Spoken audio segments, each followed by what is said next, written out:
मित्रों, एक बात बहुत साफ है कि सेकुलरिज्म और हार्मोनी, पंथ निरपेक्षता और सौहार्द भारत और भारतवासियों के लिए पॉलिटिकल फैशन नहीं है, बल्कि परफेक्ट पैशन है। राजनीतिक फैशन नहीं है, बल्कि परफेक्ट जुनून है, जज्बा है। और इसी अनेकता में एकता की ताकत ने देश को, भारत के लोगों को एक सूत्र में पिरो करके रखा है। अल्पसंख्यकों सहित देश के सभी लोगों के सामाजिक, संवैधानिक, धार्मिक अधिकार पूरी तरह से पुख्ता भी हैं, सुरक्षित भी हैं। और आज़ादी से लेकर आज तक भारत समावेशी सोच और संकल्प के सिद्धांतों के आधार पर देश के सभी वर्गों को न्याय और सम्मान के साथ विकास का हिस्सेदार, भागीदार बनाता रहा है। प्रधानमंत्री नरेंद्र मोदी जी और उनके नेतृत्व में development with dignity, empowerment without appeasement, इस संकल्प के साथ 5 साल से ज्यादा समय से भारत समाज के सभी वर्गों को प्रोग्रेस की मेन स्ट्रीम, प्रगति की मुख्य धारा का हिस्सेदार, भागीदार सफलता के साथ बनाने का काम करता रहा है। हमारी ये ताकत आज हमें दुनिया के सबसे बड़े लोकतंत्र भारत को आज एक अलग पहचान दिलाती है, पुख्ता पहचान दिलाती है। अनफॉर्चुनेटली इन संकट के समय में भी बोगस बैशिंग ब्रिगेड, दुष्प्रचारों, फेक न्यूज़ों और गलत तरह से लोगों को गुमराह करने वाले अलग अलग लेखों के माध्यम से लोगों की उस ताकत को कमजोर करने के षड्यंत्र और साजिशों में लगी हुई है। हमें पूरी तरह से होशियार रहना चाहिए कि इस तरह की फेक न्यूज़, भड़काऊ बातें, अफवाह फैलाने वाली साजिशें, षड्यंत्र हमारी इस एकता और अनेकता में एकता की ताकत को कमजोर करने की साजिश, षड्यंत्र का हिस्सा है। प्रधानमंत्री श्री नरेंद्र मोदी जी के नेतृत्व में लोगों की सेहत और सलामती के लिए मजबूती के साथ काम हो रहा है। और लोगों की सेहत और सलामती के लिए हो रहे काम किसी भी जाति, धर्म या क्षेत्र की सीमाओं से ऊपर हैं। हम इस मजबूती और इस संकल्प के साथ भारत आगे बढ़ रहा है।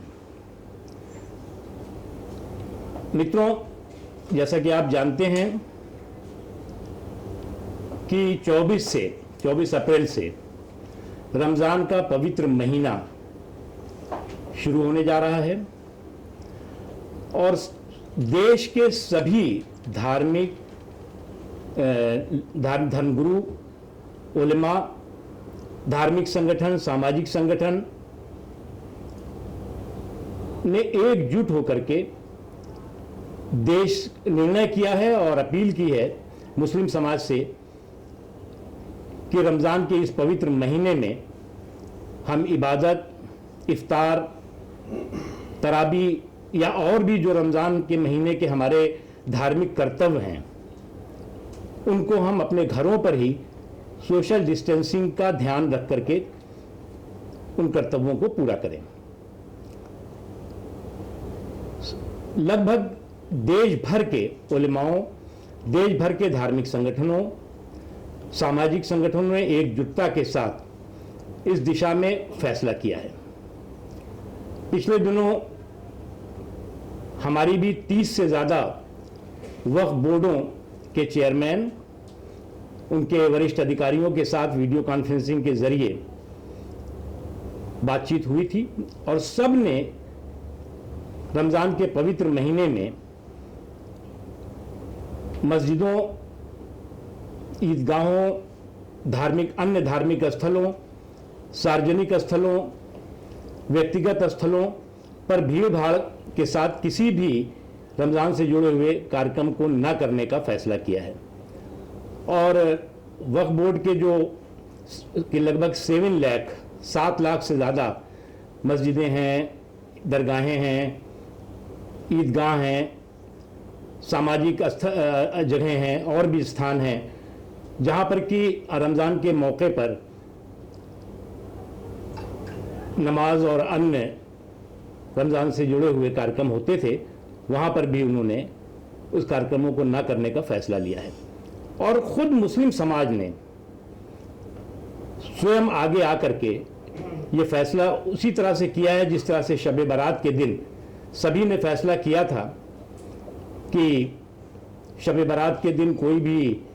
जो शब बारात का कार्यक्रम है सड़कों पे, मोहल्लों में, गांवों में या कब्रिस्तानों में जो जाने का होता था वो नहीं किया और घरों पर ही इबादत और जो भी शब रात से जुड़े हुए कर्तव्य थे उसको पूरी तरह से निभाया। कोरोना के इस कहर को ध्यान में रख करके अलग अलग क्षेत्रों में कहीं पर लॉकडाउन है, कहीं पर कर्फ्यू है, सोशल डिस्टेंसिंग के नॉर्म्स हैं, अलग अलग और भी दिशा निर्देश गृह मंत्रालय ने दिए हैं, राज्य सरकारों ने दिए हैं, स्थानीय प्रशासन ने दिए हैं। आज कोई मंदिर हो, कोई गुरुद्वारा हो, चर्च हो या कोई अन्य धार्मिक स्थल हो, वहाँ पर किसी भी तरह के भीड़ भाड़ वाले कार्यक्रम नहीं हो रहे हैं। इसी तरह से तमाम मस्जिदों में भी कोई भी कार्यक्रम इस तरह का जो भीड़ भाड़ वाला है नहीं हो रहा है। न केवल हिंदुस्तान में बल्कि पूरी दुनिया में सभी लगभग ज़्यादातर इस्लामिक देशों ने भी ये फैसला किया है, चाहे सऊदी अरब हो चाहे और देश हों, कि वो रमज़ान के महीने के दौरान नमाज, तरावी, इफ्तार के सारे कार्यक्रम घरों पर ही करेंगे, किसी जगह पर भी भीड़ भाड़ के साथ नहीं होगी। एक महत्वपूर्ण चीज़ है जो हमें पूरी तरह से ध्यान रखने की ज़रूरत है कि इस महामारी में हमारे स्वास्थ्यकर्मी, हमारे सुरक्षा बल, हमारे प्रशासनिक अधिकारी, सफाई कर्मचारी और भी जो लाखों की तादाद में लोग अपनी जान को हथेली में ले करके और हमारी सेहत के लिए, हमारी सुरक्षा के लिए, हमारे हेल्थ और वेल्थ के लिए काम कर रहे हैं, उनका सम्मान होना चाहिए, अपमान नहीं होना चाहिए। और जिस जगह पर भी इस तरह की हरकत होती है तो निश्चित तौर से ये दुर्भाग्य भी पूर्ण भी है, दुखद भी है और ये एक तरह से क्राइम भी है। और मुझे खुशी है कि इस तरह के जहां पर भी जिन्होंने हरकत की है, समाज के सभी वर्गों ने एकजुट होकर के ऐसे लोगों की निंदा भी की है और ऐसे लोगों के खिलाफ कार्रवाई की बात भी उठाई है। हमें ये बात भी अच्छी तरह समझना चाहिए कि जो हमारे स्वास्थ्यकर्मी हैं, सुरक्षा से संबंधित जुड़े हुए लोग हैं, जो हमारी सेहत और सलामती के लिए काम कर रहे हैं, वो अगर किसी को जांच के बाद क्वारंटाइन की बात करते हैं, आइसोलेशन की बात करते हैं, तो आपकी सेहत और आपकी सलामती के लिए है, आपकी बेहतरी के लिए है। और उसको लेकर के जो दुष्प्रचार कुछ लोगों ने सोशल मीडिया के माध्यम से या अन्य जगहों पे किया हुआ है, वो समझना चाहिए कि जो लोग इस तरह का दुष्प्रचार कर रहे हैं वो आपकी सेहत के और आपकी बेहतरी के दुश्मन हैं और चाहते हैं कि इस तरह की जो महामारी है, इस तरह की जो कोरोना की जो कहर है, उससे आप प्रभावित हों। इसलिए हम सबको जुट करके, एकजुट होकर के, प्रधानमंत्री नरेंद्र मोदी जी ने 130 करोड़ हिंदुस्तानियों से हाथ जोड़ करके अपील की है कि हम सबको मिल करके इस कोरोना के खिलाफ जो जंग है उसमें विजय हासिल करनी है। और आज हमारा ये सौभाग्य है कि हमारे पास प्रधानमंत्री नरेंद्र मोदी जी जैसा एक ऐसा योद्धा है जो अग्रणी भूमिका निभा रहे हैं, जो इस लड़ाई में अग्रिम पंक्ति में खड़े होकर के लोगों की सेहत और सलामती के लिए काम कर रहे हैं। इसलिए हम सबको एकजुट होकर के इस लड़ाई में हमें पूरा यकीन है कि हमें इसमें विजय मिले।